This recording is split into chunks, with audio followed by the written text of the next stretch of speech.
We are often scared of doing things alone, as if aloneness is a problem. So for today in Sydney, I'm taking myself on solo dates to see if I can enjoy my own company or if it still makes me uncomfortable.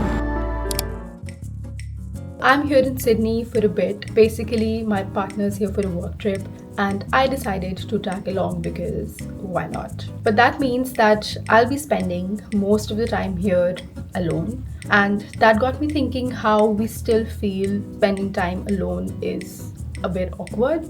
Like when you see people having lunch alone or going to watch a movie alone, the thought that comes to our mind is that, oh, they would be so lonely. There would be something awkward or wrong about them, right?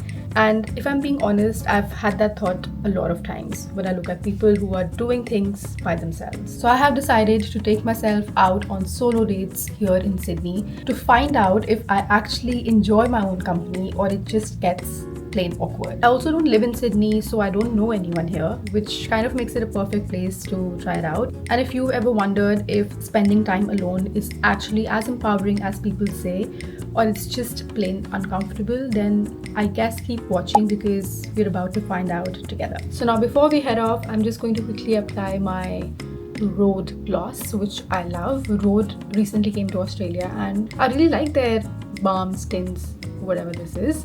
It's really good. But also I have my school bag kind of a thing packed here. I actually have a lot of things that I want to take with me, which includes my book, my journal, my notebook, my laptop, and yeah, I do tend to my headphones, and I do tend to carry all these things together with me most of the time, which means that I have to carry like this big bag, but I'm okay with it. So I'm going to just carry that, and the first stop that we're going to take is obviously the Sydney Opera House. That's the most Sydney thing I could have ever done. I've seen that place before, but for the solo date, I feel it's one of the best places to go to, especially if you're from Melbourne, because you don't get that space or that view there. So I really love that place. So I'm just going to go there, and it's a 20-minute walk from the hotel that I'm staying in. So obviously I'm going to walk, and I'll see you there.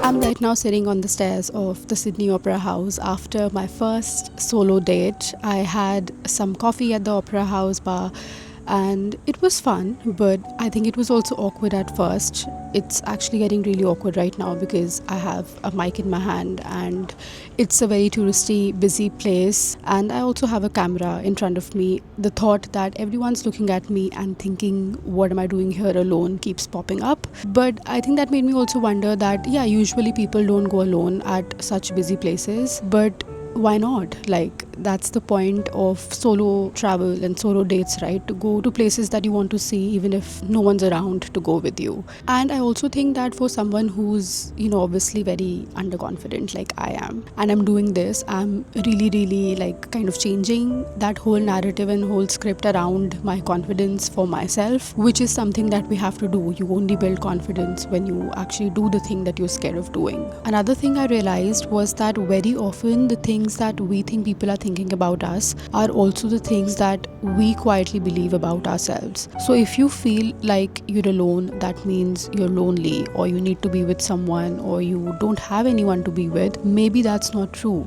That's just your conditioning, or that's something that we've been taught to believe is true. In fact, I feel that you're very brave to kind of like do things alone. Like, I'm sitting here, I feel like everyone's who's walking by is looking at me and might be thinking that I'm looking stupid, but come on, they're not going to think about me their whole lives. In fact, what I believe about myself is more important and will always stand to be true. I think the little me who was very underconfident, and I still am very underconfident about vlogging especially, I'm really proud to be doing this here in front of one of the busiest places in Sydney.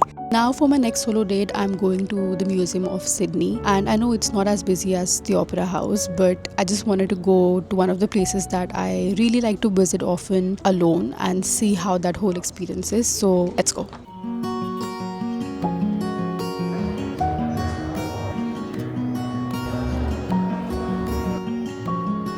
I don't think I've been this excited for any other place. I just love museums so much.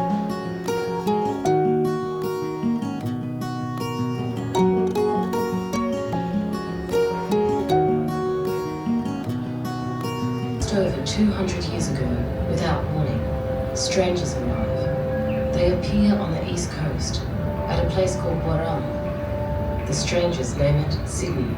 So I did a quick walk and I came to the Museum of Sydney, and it actually feels like a really nice thing to do alone, because in museums people are usually doing their own thing. They're reading things that they're interested in, looking at different exhibits. They're not really looking at you. So I think if you're a bit on the edge about doing things alone, start by going to a museum. And also realize you do things differently when you're doing it alone, because when you're with someone, you're moving with them, you're talking to them, but when you're alone, you can skip things you don't like, or you can look at things for longer that interests you, and you can just basically move at your own pace, which for me is freedom and a fun activity. And another best thing about the museum is that you actually learn a lot.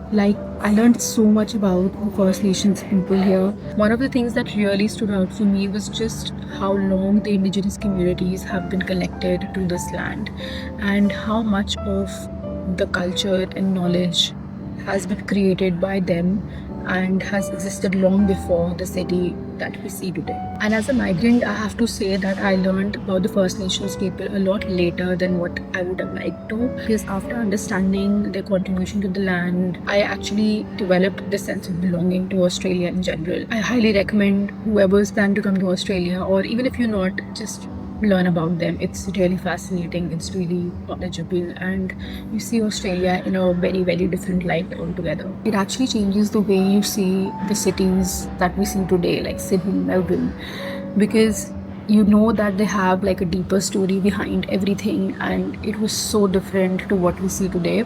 I actually love going to museums for this reason, because it kind of makes you feel like there have been so many people who existed before you, there will be so many people who will exist after you, and in a good way it makes you feel insignificant. You know what I mean? So overall, I'd say going to the museum as a solo date was a big success, and now that I'm done here, I'm going to grab lunch and head off to a nice park that I find, read and relax there. So let's go.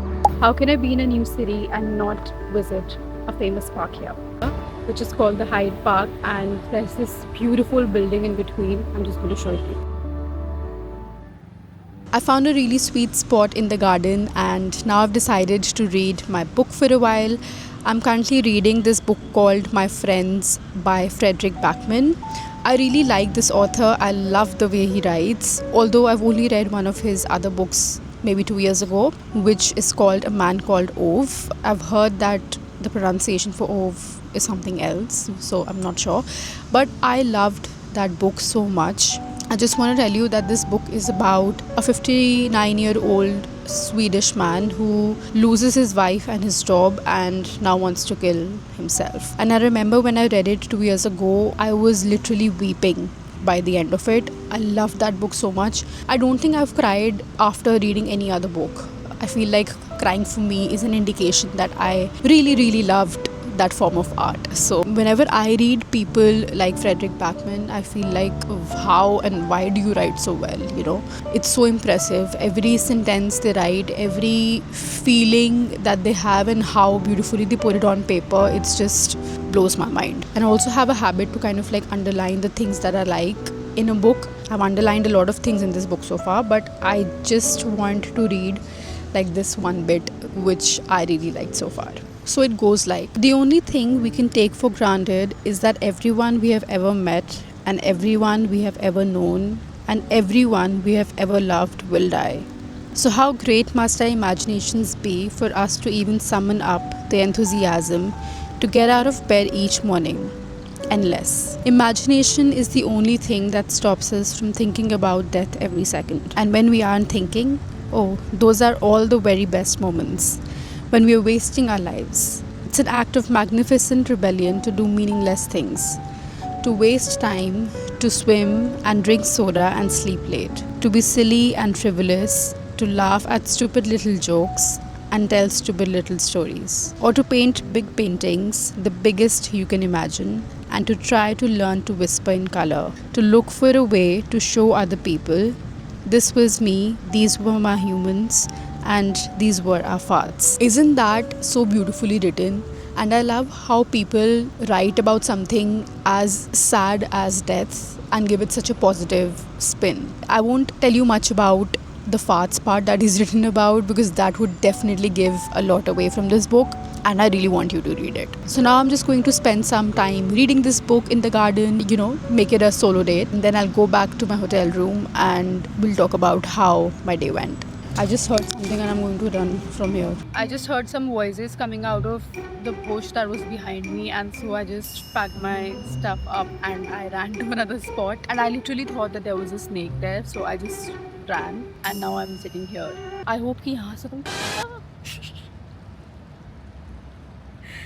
I hope कि यहाँ से कोई आवाज़ ना आए.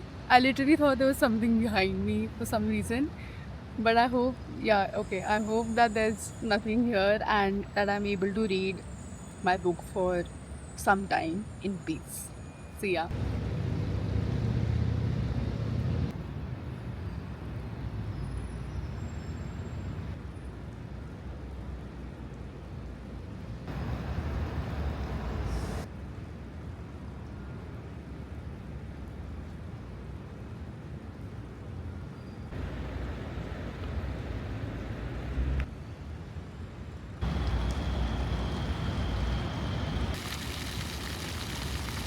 I am finally back in my hotel room, and although I had a lot of fun going on those solo dates, right now I'm feeling really tired and really hungry. There is one last thing that I have to do solo, which is hitting the gym. Like I said, I'm really tired and I have no motivation, but discipline, guys, like discipline. I need to be a lot more disciplined in my life. Honestly speaking, I'm not really happy where I'm at in my life health wise. Want to improve the aesthetics of my body, of course, but also how healthy I am internally as well. Although I don't feel like it, I will have to hit the gym. Let's consider that a solo date as well. But I also have few realizations that I want to tell you guys about these solo dates and what I've been thinking about. I also took some notes while I was going through my day, which I will share with you once I'm back from the gym.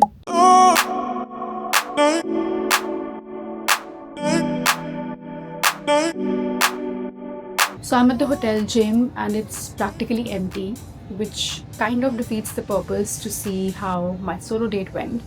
But not really, because I think a lot of people, especially like the women I know, feel very uncomfortable going to the gym and working out alone. And I get it, I used to be the same. But there are like 3 things which I kind of practiced a lot and then they helped me.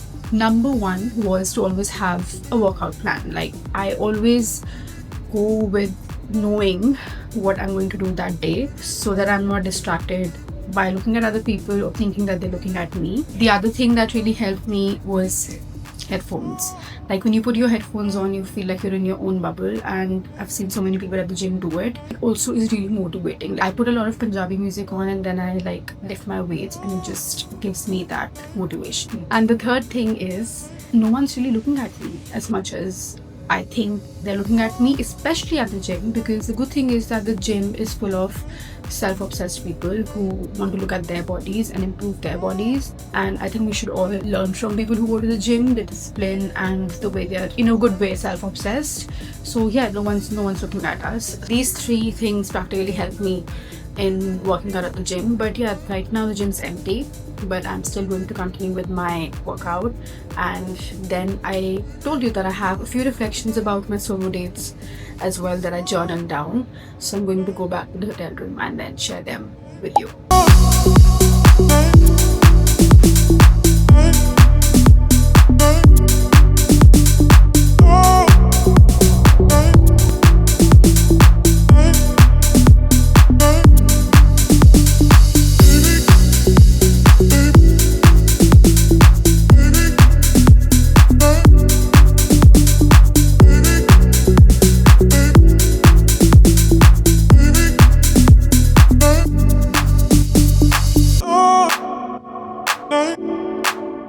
So I just came back from the gym and I had a read of all the notes that I took the whole day about my solo dates, my experience of going alone and doing things all by myself. And the first thing that I wrote down was that we basically know the difference between loneliness and solitude, right? So loneliness is when you do not like your own company, when you find being alone to be very sad, and often it's also when you're with people but you still feel very alone. Solitude, on the other hand, is when you enjoy your own company, when you enjoy going out all by yourself and doing things all alone. It doesn't make you sad, it actually becomes like a very free kind of an experience altogether. This comparison between loneliness and solitude made me also think about how I experienced both when I came to Melbourne about 8 years ago. It's been a long time, but I don't think I can ever forget those memories. Like, they're still very fresh in my mind and I want to share that with you. So basically, when I came to Melbourne all by myself to do my masters, I always thought that I was independent. I was used to doing things on my own. I still am, but that whole experience, like I would say the first few years, in fact, I felt really lonely. I couldn't enjoy doing things all by myself. There was this,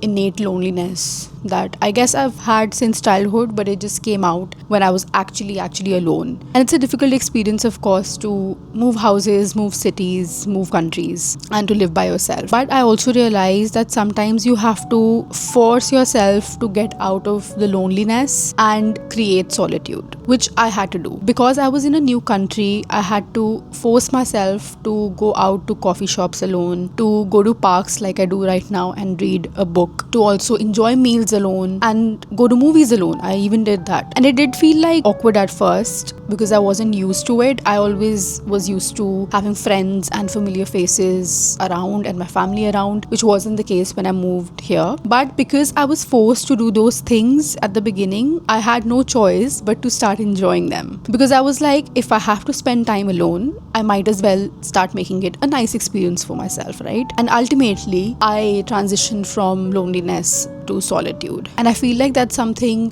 we all have to do at some point in our life. And now I think like I really enjoy the freedom of being alone because I can plan everything as per my own wishes. I can do things that I like, and it just made me feel like actually doing things alone is a big luxury. It's not something that we need to be apologetic for. Being alone is not something that we have to fix, and unfortunately that's what most of us have been conditioned to believe, that we have to fix our aloneness, that we have to find someone to do things all the time. But that's not true. I feel that we should start seeing being alone as a luxury. Imagine you look at someone who's like sitting all by themselves and doing something that they love doing, like an activity or reading a book or whatever, and you look at them and you feel like, wow, they're like so comfortable being by themselves and in their own company. I find that attractive. I think if you have that perspective in your mind, you will start finding being alone and doing things alone a lot more attractive and amazing as well. So start treating it as a luxury would be my final take on being alone and doing things alone. But I would love to know if you've ever felt like I did. If you go on solo dates, how you transition from loneliness to solitude. If you'd like to share that in the comments, I think everyone who's watching this video would really benefit from that. Also, if you haven't noticed yet, I do tend to write a lot. I feel a lot and I think a lot, and I've noticed that writing my feelings down really helps me process it. And to give my feelings a nice space, I've opened up a Substack. It's called I Feel Too Much and I Love It, because I've always felt that thinking too much or feeling too much is not a sign of failure. It's not something to be ashamed of. It's actually a superpower, because then you can relate to other people and you have empathy for other people and you share your feelings and hope that someone else will also learn from it or think about things that they otherwise ignore. So I've attached the link in my description, and I write about things that are in between, like indecisions, doubts, reflections from my daily life. So do give it a read. I'd love to know your thoughts. If you also like these kind of vlogs, then do consider subscribing, and I'll see you around.